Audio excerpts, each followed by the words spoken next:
used their golden tickets to vote for BW. Chapter 226, Wu Yijin's Determination and Chen He's Condition. Wu Yijin, Shangyuan Bingzu, and probably everyone inside the hall believed that Lily was in love with Bai Zemin or, at the very least, incredibly attracted to him. Those who knew the story were really curious, since the way Bai Zemin and Lily had met in the past had not been dramatic in any way, but strangely, they became closer than anyone else in a matter of hours. On the other hand, Bai Zemin believed that Lilith's words came from the fact that she needed his help, not at this moment as he was still weak, but in the future. As for love, honestly, Bai Zemin never thought about it. In his eyes, Lilith was his benefactor in every sense of the word. She was a noble and exalted existence. He was sure that even among the higher existences, not many women could compare to her. Lilith herself had confirmed it once in the past, and Bai Zemin did not feel that she was lying. So how could a being like her, who had never fallen in love and had never allowed a man to touch her, fall in love with someone who was not only infinitely weaker to myriads of men who were also infinitely more handsome than him? Bai Zemin was proud, but he was not a blindly arrogant person. What did he have to offer her to believe that she loved him? The answer was so simple that it didn't even take much thought. From Bai Zemin's point of view, every time Lilith joked with him and playfully teased him, it was nothing more than fun to lighten the heavy mood that hung in the chaotic world. Everyone could judge or assume different things for themselves. As for how everything really was, only Lilith herself knew. After a slight silence where Lilith was receiving different kinds of looks, a small sigh was heard that attracted everyone's attention again. Everyone's eyes focused on the beautiful Wu Yijin, who seemed to have made up her mind what to do next. Her eyes met the two black eyes of the young man sitting in the chair at the head of the large mahogany wooden table, and thousands of thoughts were going through her mind at the same time. But perhaps the most dominant thought was the one that somehow helped her to make a decision. Somehow, Wu Yijin felt that entering the heart of Bai Zemin would probably be more difficult than reaching level 50 and evolving to second order. The amount of effort needed to achieve such a thing was so great that she could not even imagine it. All her advances so far were practically fruitless, and except for slight smiles on his part, she received nothing in return. In fact, now that she was observing more carefully, she realized that while Bai Zemin and Lily might seem incredibly close and often joked between them, a kind of invisible barrier seemed to separate them. Wu Yijin felt that this invisible barrier had been erected by Bai Zemin himself. Although there was currently a slight friendly smile on his face, his eyes that were as dark as the starless, moonless sky did not reflect the slightest emotion. His gaze was as cold as Shangyuan Bingzu's, but at the same time it was different. While Shangyuan Bingzu's cold gaze represented rejection and made everyone unconsciously turn away from her, Bai Zemin's cold gaze seemed to represent wariness, distrust, and even overcaution. What happened to him in the past? Why didn't he let anyone into his heart? Why, when she or any other woman showed any kind of interest in him, he didn't take it seriously and just smiled as if he thought it was a joke? What kind of experiences did he have? Dozens and dozens of similar questions popped into Wu Yijin's mind one after another. The more she thought about it, for some reason the more her heart ached and the more curious she became. If only I had known him earlier, she thought to herself. But if I had met him before the world changed, would I have seen him the same way? She realized that if the world were not as it was today, she may not have appreciated Bai Zemin in the same way she did today. But if one thought about it carefully, such a thing was quite normal. After all, people surrounded themselves with those close to them for common purposes. Doctors with doctors, thieves with thieves, businessmen with businessmen, rich with rich, poor with poor, and etc.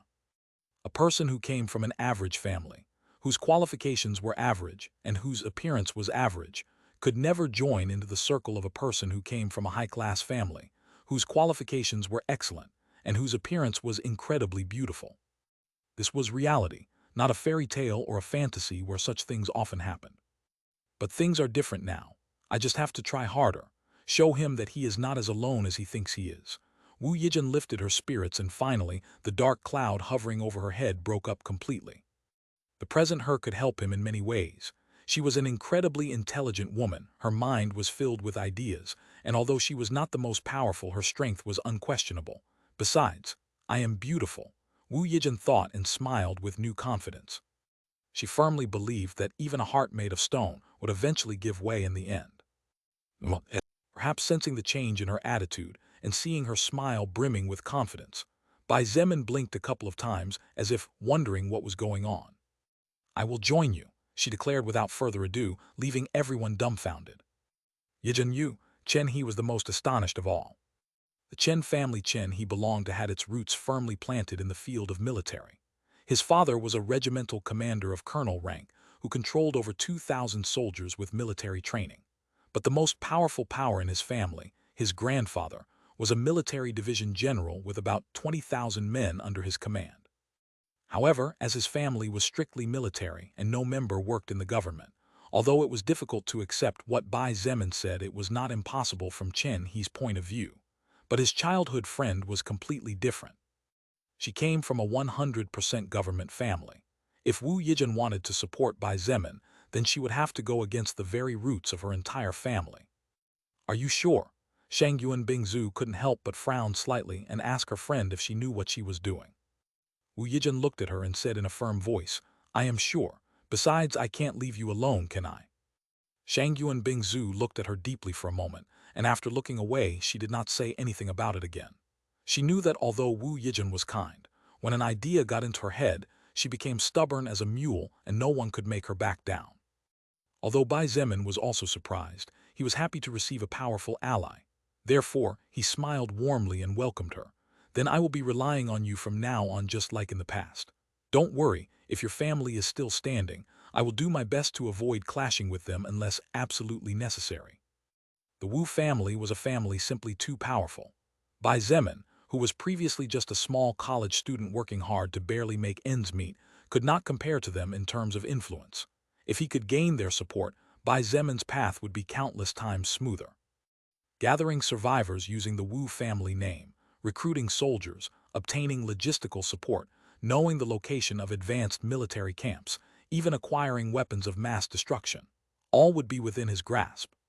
The value of Wu Yijin was so great that if one thought about it carefully, one could only consider her a treasure. As for that, just leave it to me. Wu Yijin smiled slightly as a somewhat funny and slightly crazy idea flashed in her mind.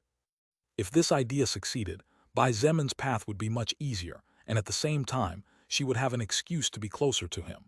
That way, she could gradually get warmer to him without her family or him suffering the consequences of a dreadful battle. Indeed, Wu Yijin knew that while Bai Zemin was powerful, but he did not have the power to really oppose her Wu family. If her grandfather was still alive and there was only one person alive inside the nuclear bomb base, a single call from her grandfather was enough to end his life. But this was the last thing she wanted. Bai Zemin looked at Chen He and asked as if he already knew the answer. You will also wait a bit and then, depending on certain things, you will join, won't you? Oh, surprisingly, Chen He smiled and looked at him in amusement before saying, Why do you think so? Bai Zemin looked at him with a smile that was not a smile and said slowly, You and I know the reason. Wu Yijin also looked at Chen He with an amused smile. Shang Yuan Bingzu had already agreed that she could join in the future after seeing the situation of the two camps set up by the government and the military in the north and south of Rulan subdistrict. With his crush making such a decision, Wu Yijun believed that Chen He would make a similar decision. Chen He chuckled and shook his head. He looked at Bai Zemin calmly and said slowly, "Well, I will have to disappoint you this time, but you are wrong. I will join you and help you with all my might regardless of whether Bing Zhu joins your conquests or not. I just have a single condition." Huh? Wu Yijun was dumbfounded and looked at her childhood friend, as if she was looking at an alien out of television. This was the first time in approximately 17 or 18 years that Chen He had made a firm decision that might even go against Shangyu and Bing Zhu and could take him away from her. Wu Yijun was so shocked that her little pink mouth opened slightly, and her two big dark eyes were glittering with utter disbelief. She looked at Shangyu and Bing Zhu to see her reaction. Unfortunately, Shangyu and Bing Zhu seemed as indifferent as ever. Even after hearing what Chen He said, it seemed like she didn't care or that it wasn't enough to move her emotions in the slightest. Oh, Bai Zemin was also very surprised. Although he had only met and interacted with this young and talented archer for a month, Chen He was acting depending on the movements of the silver-haired woman sitting next to him. Could it be that he finally grew some balls? Bai Zemin thought amused and asked, "Tell me what your condition is. As long as it is not something excessive, I will accept without preamble." Chen He was currently a first-order existence. His power was unquestionable. Moreover, if his family had not yet collapsed and they maintained some military power, even if it was only 5% of their peak, it would be of great help to the growth of Bai Zemin's faction and conquer all of China. But Chen He's next words shocked Bai Zemin to the marrow of his bones. "When you become the king, when I have confidence in myself, I want to challenge you to a duel which you will not be able to refuse.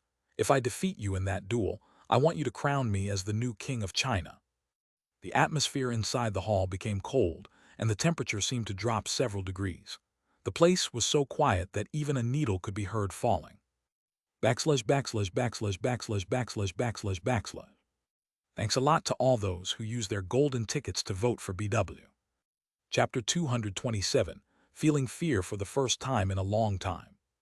If the silence that was given on Sundays in the church during the morning was respectful, then the silence that had taken over at this moment inside the hall after Chen He pronounced those words was undoubtedly awkward. Awkward and even a little cold. While most were dumbfounded and shocked, Kai Jingyi, Kang Lan, and Fu Zufeng looked at Chen He with cold eyes. In fact, Kai Jingyi was even angry to the point where she laughed softly. Such audacity really is startling. Although her words were spoken softly, everyone heard her clearly due to the stony silence that surrounded the walls of the place. Some thought that perhaps in the past there had been a dispute between Bai Zemin and Chen He. After all, why would one bring up such a challenging condition to the other? Shangyu and Bing Zhu furrowed her eyebrows slightly and looked at the handsome archer from a short distance away with a look that was hard to describe. Wu Yijun was dumbfounded as she stared at him. It was as if she couldn't recognize the young man she had spent so much time with during childhood.